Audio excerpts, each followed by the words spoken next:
noriu pasakyti, kad pavyko atlikti 60 kovų ir turiu diplomą. 60 kovų, tikrai maksimaliai stengiuosi būti pavojingas.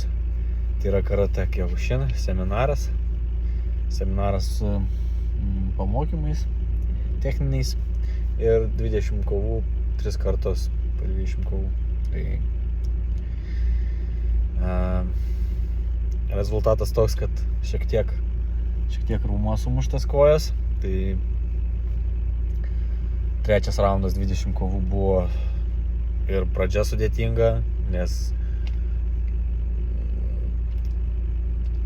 protas sako, kad nenori, bet situacija tokia, kad reikia. Tai sunku buvo įeiti, sunku buvo būti pavojingam pradžioj.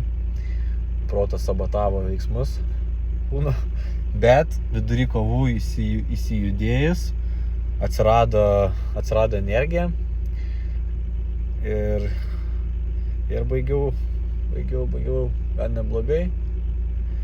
Iš 20 paskutinių kovų esu patenkintas gal 5, bet esmė, kad pabaigta ir patirtis. Ir lauksime kitų iššūkių ir mokomės, judam toliau, nepasiduodam. Os.